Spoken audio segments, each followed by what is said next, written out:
Hey everyone, this is Steve Kik, your host of the MMLA Connect podcast, bringing you another episode. This time around, I have Mike Dunn with Equity Solutions. Mike, thank you so much for joining us. How's it going today? Good. Thanks for having me. Mike, you're currently the VP of National Sales at Equity Solutions, correct? Correct. And you've been there for 13 years, but bring us back to the beginning, maybe even before Equity Solutions. Tell us about your career and then your career leading into mortgage. I started way back when I was in the automotive industry. I was a service advisor at a car dealership. And back in 2008, 2009, I think it was, all the big three, well, not all of them, but General Motors took a buyout from the government. So my dealership was sacrificial lamb scenario where that was a dealership that closed, one of the Massey Cadillac dealerships. And so from there, I was a service manager and I enjoyed it because I could help people. Then moving into the new dealership, I kind of had to take a step back because they already had management in place. And so I was just kind of in the background working in the shop. And so I was kind of frustrated. My girlfriend at the time is now my wife. She said, "Hey, I know a guy. You've been talking about getting your own business. He's in the appraisal business. Why don't you meet with him and see if it's something you're interested in?" My wife's in mortgages. She worked at the time for Michigan Mutual. And so I said, sure, that'd be great. And so I started doing the research on how to become an appraiser. And Easy, right? yeah, no problem. Let's get this going. But back then it was 4-year degree, Yeah, classes, that's what I'm mentorships. saying. And I said, you know what? I'm going to jump ship. I'm going to do it. So Hugo and Alpi, the owners of Priority Appraisal at the time, they said, come on board, but it's just an entry level position while you're going to your classes. And I said, okay, that's fine. You got to start over, got to start somewhere. And through those gentlemen kind of teaching me appraisals and me going to classes, my regular job was just answering phones and doing day-to-day stuff. And the more I learned about both, I started helping customers on the phone. So it kind of got me back to the dealership world where I was helping people in the dealership world. I started helping people in the appraisal world, started helping customers, started helping clients, and everything just started revolving. And when it came time, I got my limited appraiser license. And it was kind of like having you in the office. And I said, well, I kind of like being in the office because again, I'm helping people. So again, from ground up to where I am now, I know my title says sales, but I've been with these guys again. Equity is 13, but I've been with them for 15 years and they let me poke my nose into wherever I feel necessary to help out our clients, the borrowers, our company. I'm a very company first person. It's nice that they let me kind of be me. I don't have to stick to just sales. Again, let me preface this by saying these are mine, not Equity answers. They might have a different answer, but I can help my clients. I can dig into the orders. I can speak to the appraisers, and not everybody here kind of has lanes that we like to keep them in. And I swim all over the pool. So Yeah, kind of like a jack of all trades, but you actually know what you're talking about, right? Right. And again, I think it benefits everybody because I can talk from the appraiser side. I can talk from a lender side. I can talk from an AMC side. What's nice about my wife being in the business, and we've had mutual dealings, when we deal with some of their brokers, I can walk up and say, hey, what is your underwriter asking of the appraiser? Help me out with this. What's the easy steps? So with her knowledge, that's really helped me help both sides of the industry. So I really like it. I really like learning different sides. So yeah, that's basically Doing what you can when Yeah. you can, right? You're right. Now, you were talking about your wife being in the mortgage business. So let's take a step back. How long was she in the mortgage business before you got into it? Before you got into it? I was going to say forever, but she'd probably like, what do you mean? So Be careful with your words. 4 years. She's real young. So 4 years. Yeah. No, but she started early on. I mean, that's the only industry she's been in. She was in mortgage when you started dating? Yes. So basically, she's talking to you about all the issues and things going on all the time with her deals, right? And you're getting first account knowledge of what's going on in the mortgage industry, right? I mean, you had a front row seat, even though you weren't in it, you were learning about it. So do you think that that definitely played a helpful role in you transitioning to being an appraiser? Yes, I think it's very because she, in her career, she was an underwriting manager at one point. So Okay. she looked at appraisals. Yeah. And when I say, well, the appraiser doesn't do this. Well, the agencies ask, and this is why they ask. You just have to. And so it helped me explain to an appraiser at certain times, this is why an AMC would ask this.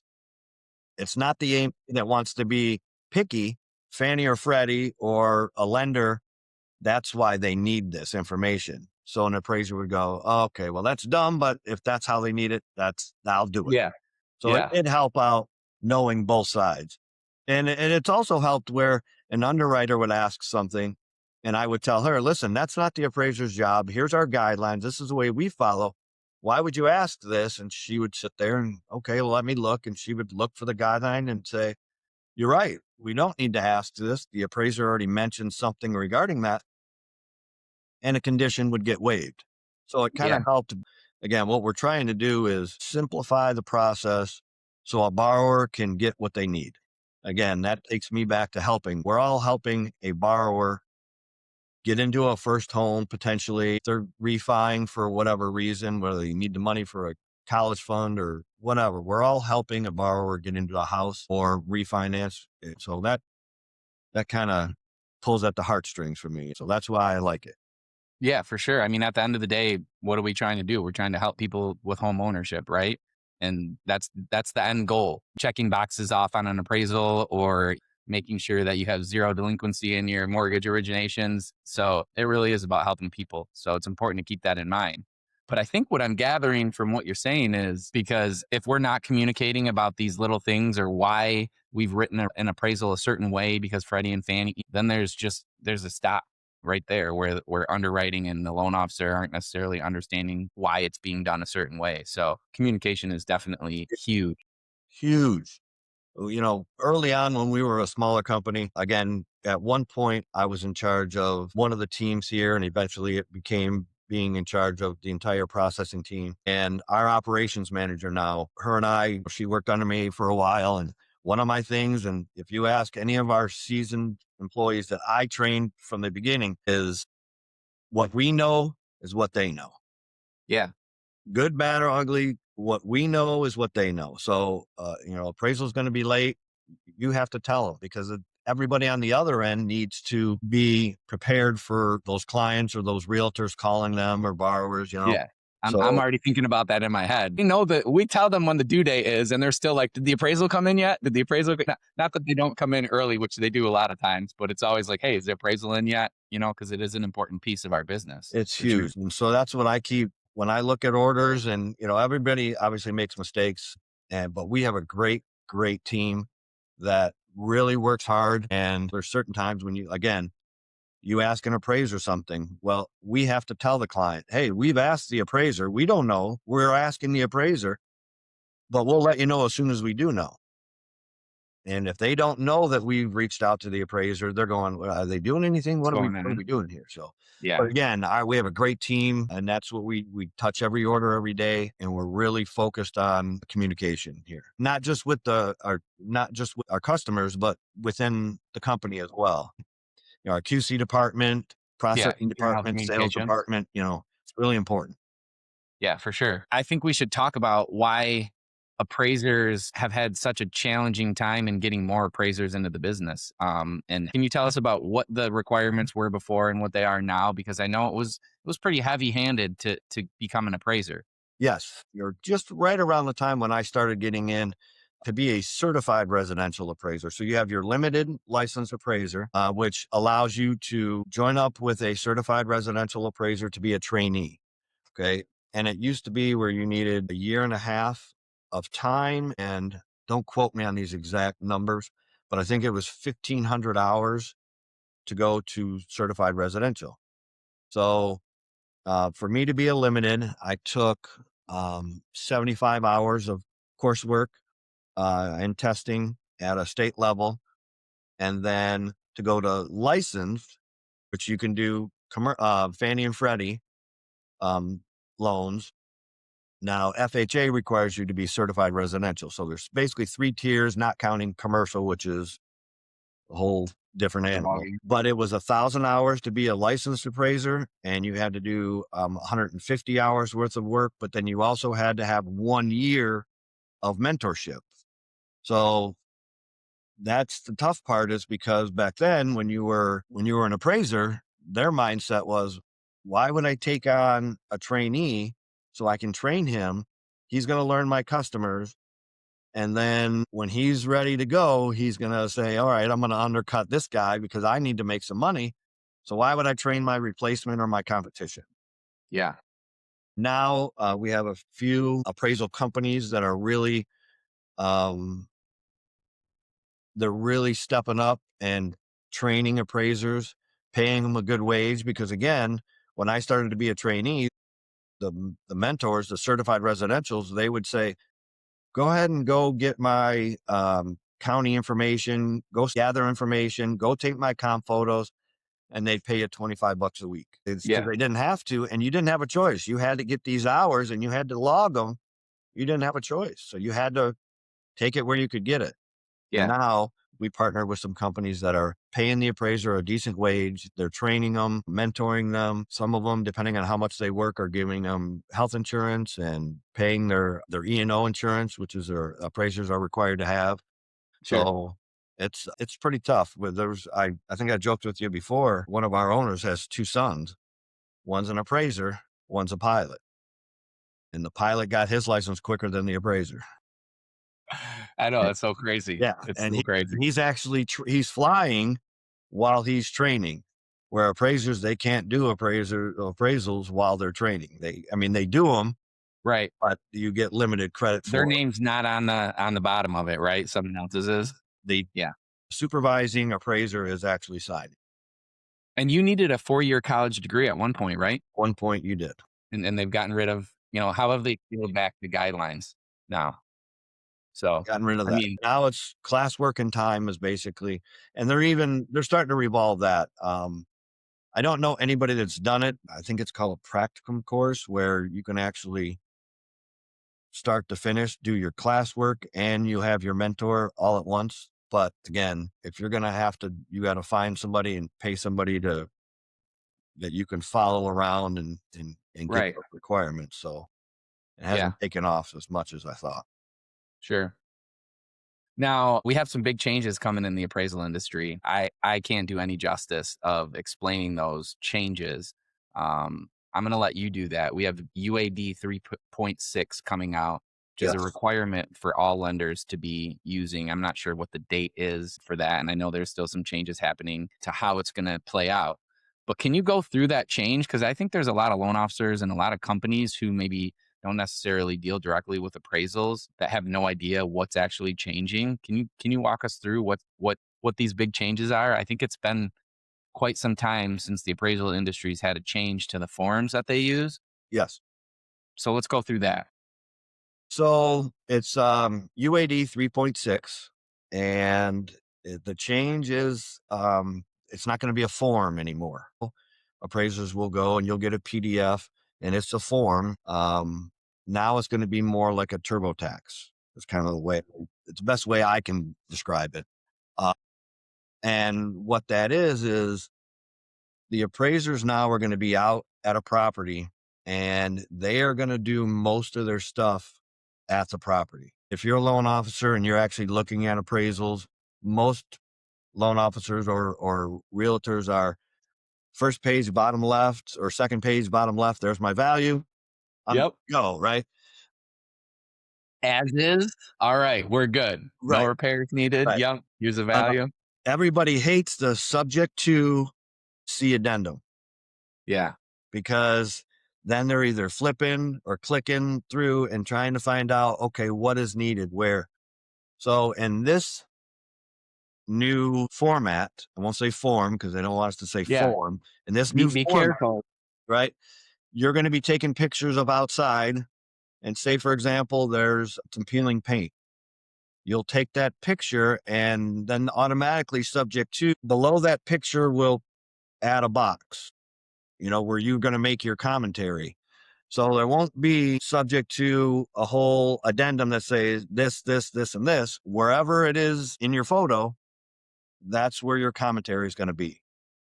So if it's outside about peeling paint, if it's inside about a hole in the ceiling or a water stain, anytime they're going to ask you, how is the condition? If you say needs to be addressed, there'll be a box that's going to drop down and say, and so there you'll find it. So it'll be easier on the reader, harder on the appraiser, because I think the days of the appraiser, and again, this is important for realtors. Well, what's funny is let me sidetrack real quick. Not all, I won't say realtors, but people. He was there for 10 minutes. My value's low, so he didn't take the time to pay attention, to look at things. But Yeah. if he's there for 30 minutes, he was there too long. He wasn't, he didn't hurry up. Now they're going to be there for quite a while. Yeah. I'd be willing to bet, your average house can take you an hour, because now they're going to be measuring ceiling heights in every room. They're going to ask you questions about every room. When you go into a bedroom before, appraiser would come in, do his measurement, take a photo here, take a photo here, each room, and then you're done. You're making your mental notes. You're writing on your clipboard. You're writing about any holes or, again, any, outlets that aren't covered. You're just making your mental notes before, and then you're going to go home. That's when you're going to do the report. Now, when you're in every room, you got to measure the ceiling height of every room. It's going to ask you, is it 7 feet or under, 8 feet, 9 feet, 10 feet? They're going to ask, and all kinds of different questions where the appraiser is going to have to be, as he's filling out his inspection, he's going to have to answer all these questions. He can't answer them when he gets home because it's not going to let him move forward. Yeah. So, so it's going to take a lot longer in the home than it used to be. Now, on the flip side, once the appraisers start getting used to this, so from some of the podcasts that I've listened to and watched, if you can do a lot of your research beforehand, and depending on some of the softwares that you use, once you get home, you should be able to finish that report quicker than you used to. Yeah. So just like anything else, just like change, if you try to change a tire for the first time, it's going to take you a while. But Yeah. after you do it 5 or 6 times, you're going to be quick. So, so that's the thing to me is it's different the way it's delivered. It's going to be delivered through integration or through an appraisal software. It'll come in a zip file. So again, that's to me is going to be our biggest hangup is if the industry's ready computer wise. Yeah. All the data is going to be in one place and it's going to go Fannie and Freddie, but how are we going to get that data from the appraiser to the AMC to the lender or to the agencies? That's the part where everybody needs to be linked and ready to go. I think it's November. Now they say Okay. November again. This is not of equity Subject to opinion. change. Subject to change. This is Right. Mike Dunn. I don't know if they're going to be ready, but they're telling you it's coming regardless. Steadfast November, whether you like it or not. We've seen this before with the UCDP portal when I think it was 2011, I think is when they did it. It came and it was bumpy, but we made it through. Yeah. And so it's coming. Now they might get to October and say, okay, we're going to extend it to January or we'll extend it. But regardless, it's coming. So I think a lot of different software providers are working behind the scenes to make sure that it could flow smoothly. I just had a meeting with one of our clients and we're going to get ready to start doing some testing for first orders to come through because, like most clients, they don't want to be last in line to get it together. They want to be, Yeah. We've already practiced this. We know what it looks like, so yeah, for sure. And that's important. Can you tell me from your opinion, obviously, most of this because it hasn't come out yet, but what do you think the biggest challenges are going to be when this comes out? And is it going to be more helpful in the long run? Is it going to make the job actually easier and better? What do you think about how these changes are going to affect the industry and the appraisal industry, to be specific.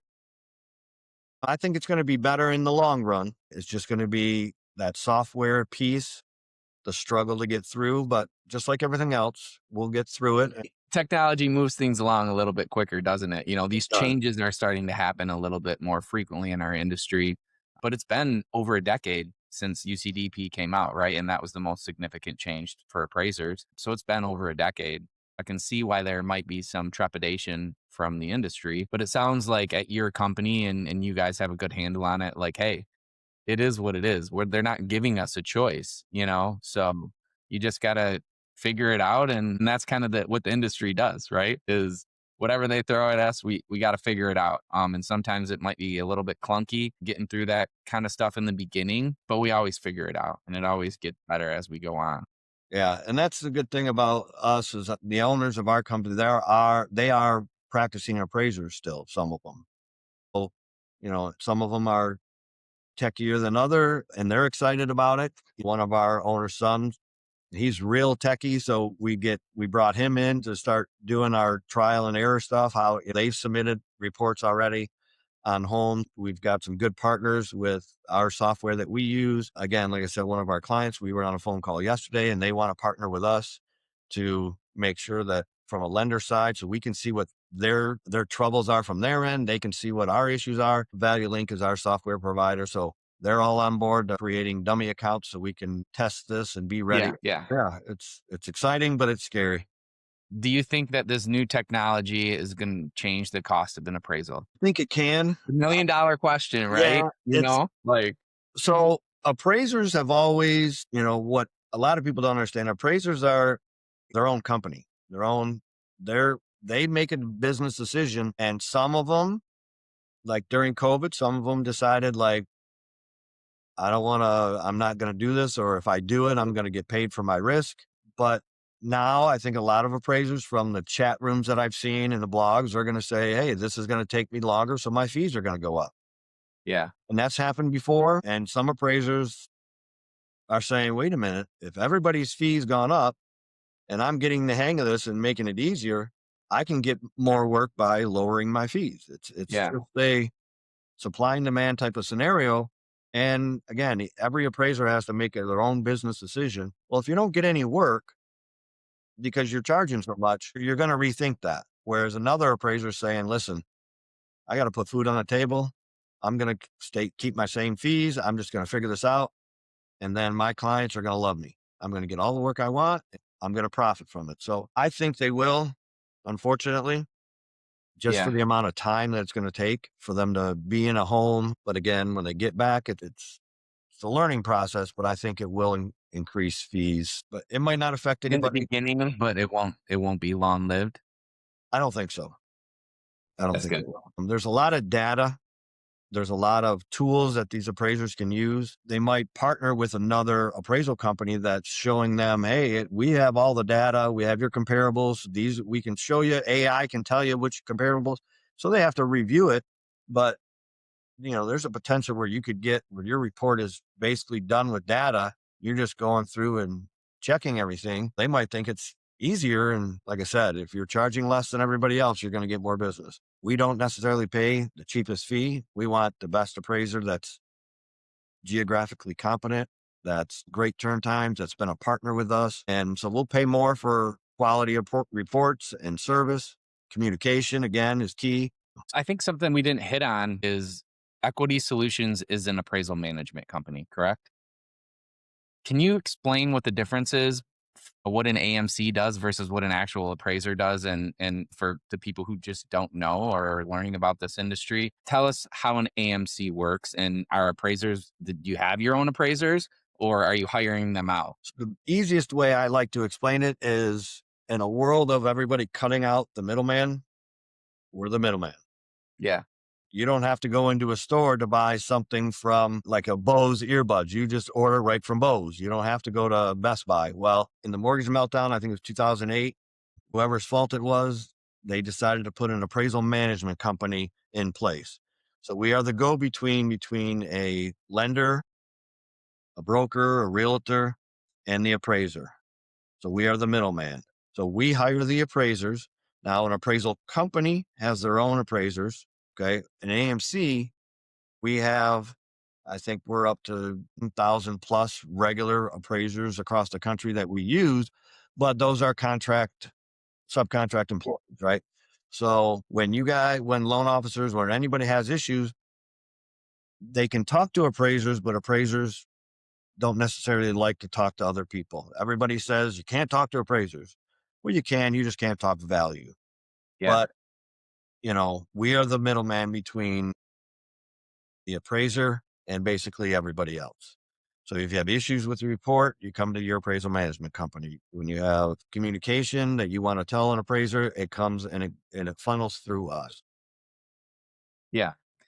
Now, I feel like AMC's got a really bad rap for a while, and maybe it was just because they're somewhat newer, I mean, they've only been around for 14, 15, 16 years now, it sounds like. We have an appraisal management company as well, and I think what it's done is it's made the job easier for appraisers to just stick to doing appraisals, and the lender to be able to manage the appraisals that they have coming in a lot easier, right? I truthfully think that that go between makes a big difference. There's better communication, and things go quicker and smoother when you're relying on a team, an appraisal management team, versus one single entity as an appraiser, right? Yeah. The easiest way, and I wish more appraisers, they have like Value Link again is our software provider. The appraiser can actually get messages on their phone. They have an app. I think it's called Value Connect, where when you walk out of a house, you walk out of 123 Main, they can just hit a button that says it's inspected. And that updates us, it updates our client. And if you went just as a loan officer, and an appraiser can have anywhere from 2 to 20 orders at a time. Well, can you imagine how many people would be calling that single appraiser saying, Yeah. where's my update? What's my update? Where's my report? Is it scheduled? The appraiser would never answer the phone because that you would be on the phone all the time trying to update all 20 of your orders. Yeah. Where now through the AMC, we can update the client for the appraisers. Or if there's something like, tomorrow it was scheduled, but it needs to change, how do we facilitate that? And it's easier for us to do it than the appraiser again, just to be answering and returning phone calls. It's just not that feasible for an appraiser to keep updating every single order he has. So that's where we reach out.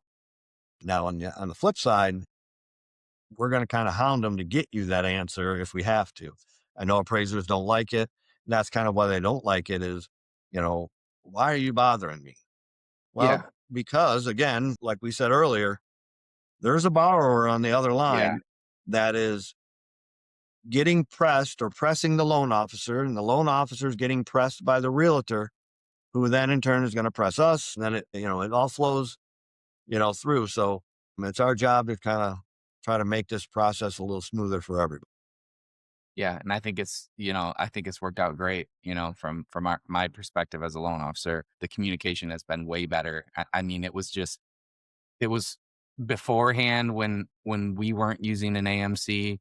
I remember how difficult it was to communicate with some appraisers. Not all of them, but some, right? Because loan officers, I mean, it was, hey, you can't contact the appraiser at all, right? I mean, they made that rule because they didn't want us to collude on value. We're not supposed to do that, and we don't.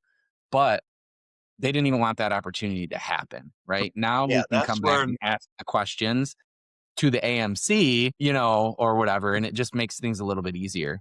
yeah, it's easier to make sure there's no lines crossed Yeah. than to say, please don't cross any lines and hope, right? So Yeah. that's a lot of clients do say, listen, I want zero communication, period. So some Yeah. appraisers again, this is not of equity, it's me. Some appraisers will hide behind it and say, I'm not talking to anybody but my AMC, which is fine with us.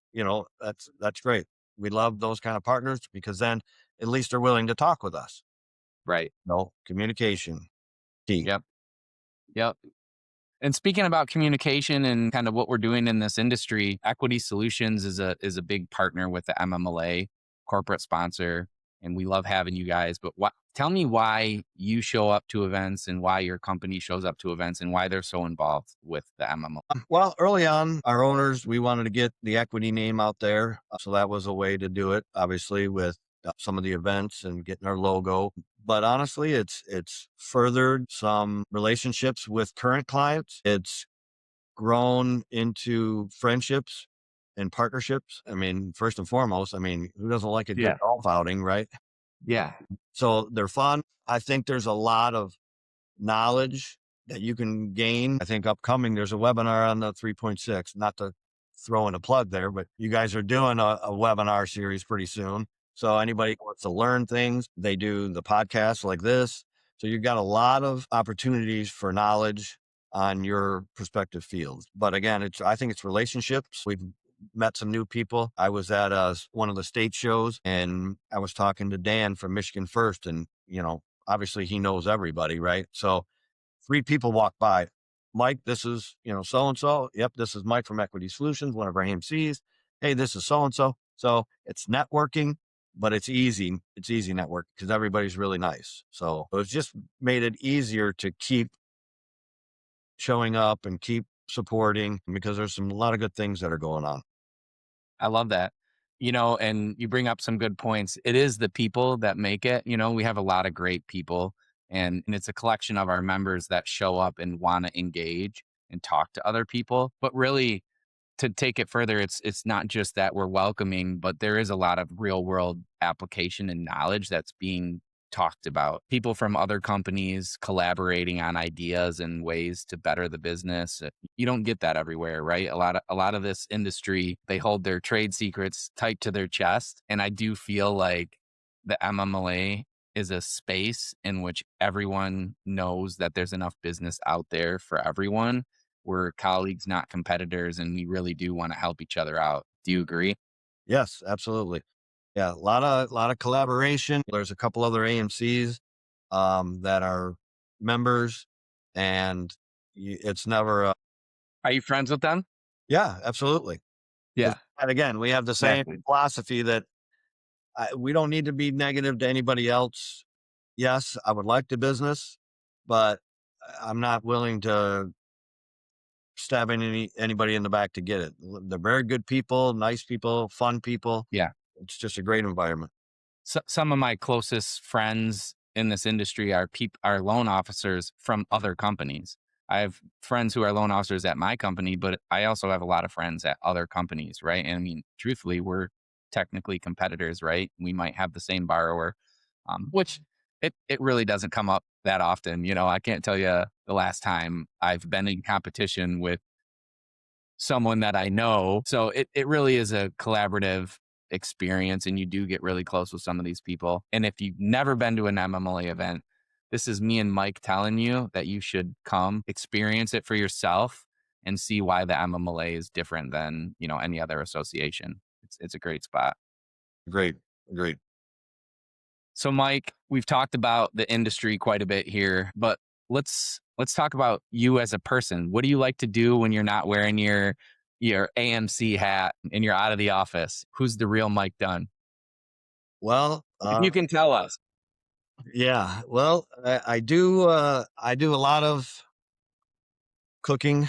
Let me rephrase that. I do a lot of smoking and grilling. So everybody, I've watched thousands of videos on, but everybody always says, "Oh, this is great." Well, just to be clear, it's me with pulled pork. I do ribs. I think very well. But I don't do any sides. So that's all my wife's doing. Everybody always comes, man, what a spread. Well, I did these two things and I get the credit for everything. So Yeah. we have a cottage up north. I like being outdoors, bonfires. Unfortunately, we were one of the lakes up north that got hit by that storm Yeah. about 6 years ago.